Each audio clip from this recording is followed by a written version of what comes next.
If you've recently had surgery, you may find that the bathroom poses some challenges, especially trying to get on and off of a toilet, which may be low.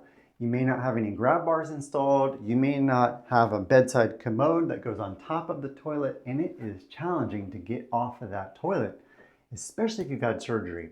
Chances are, if you've had surgery, you're probably on a walker temporarily, but you still got to be able to get on and off the toilet. What if you don't have all that equipment and you have your walker only? Well, in this video, I'm going to show you 2 ways how to get up and down from the toilet a little bit easier using your walker. I'm Dr. Sean, your PT guy, and our videos help you learn how to move better and stay independent so you can enjoy your life. Let's get started. Disclaimer!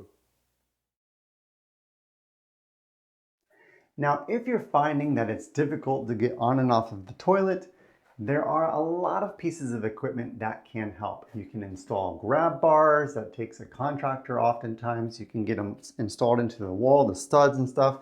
You can sometimes use a countertop. You can install handlebars or armrests, push-up armrests on the actual toilet bowl itself. You can install toilet seat risers, all those things, and they all have their pros and cons. But if you don't have any of that equipment, you can still get on and off of the toilet a little bit easier if you're using a walker. Chances are you probably have that walker. So what is it going to look like? Well, you take your walker and you're walking on over. Now this is just a normal walker. It's not the one with the seat. This is just a regular standard rolling walker.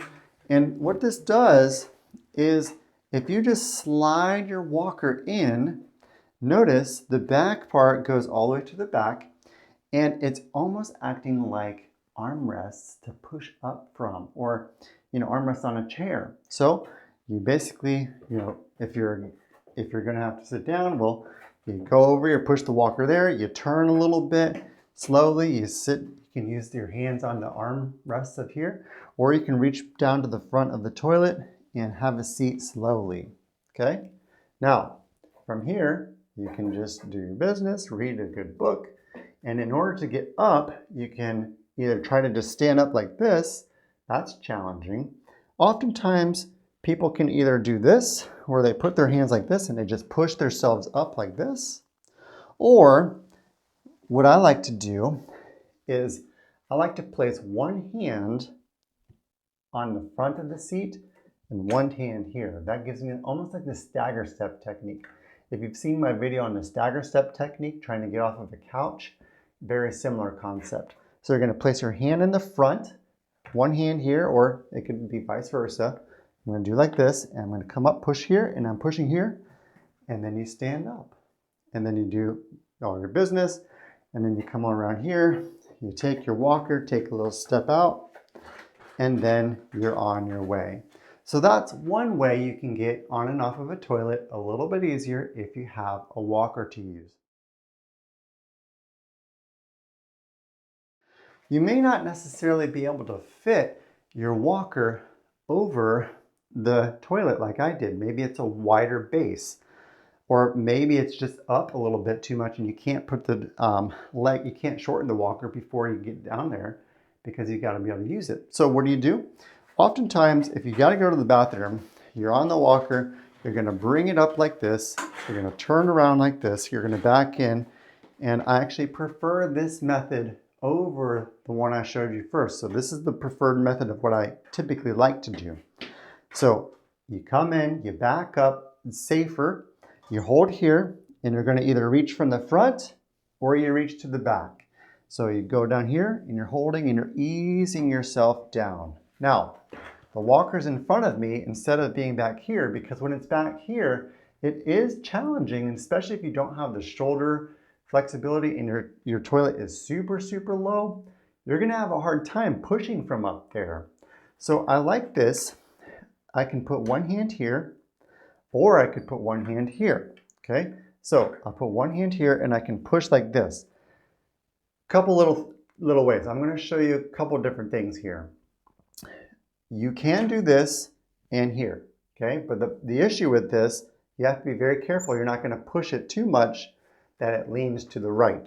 So if you're aware of that, then you can put most of your pressure through the front, and then you come up like this and you're pushing up like this. That's excellent.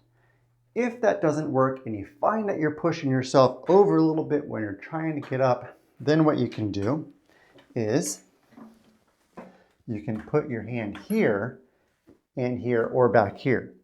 So one hand's on the toilet seat and the other hand's in the middle of the walker. And that way it's not tipping left and right, but you do need to be careful that it doesn't come forward. It should less likely come forward than it would going side to side. What does that look like? It looks like this. So go here, here, and there. So you've got a couple different variations that you can do.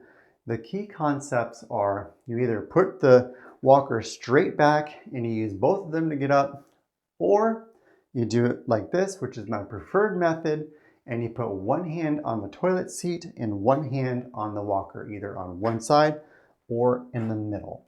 Just be careful your walker doesn't tip over on you when you're doing that. That's why I wanted to show you this so that you're aware of these things. So those are two ways that can be very helpful.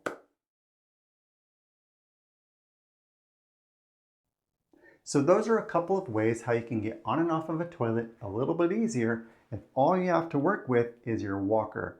If you don't have grab bars, you don't have a bedside commode, you don't have any of that equipment, you can still improve your mobility, you can still increase your independence, and we can prevent falls. Speaking of falls, if you want more tips and training on how I teach people to prevent falls, you can find that training in the link in the description below. And if you want more videos just like this one to help you learn how to move better and stay independent so you can enjoy your life, be sure to click the subscribe button down below, and we'll see you in the next video.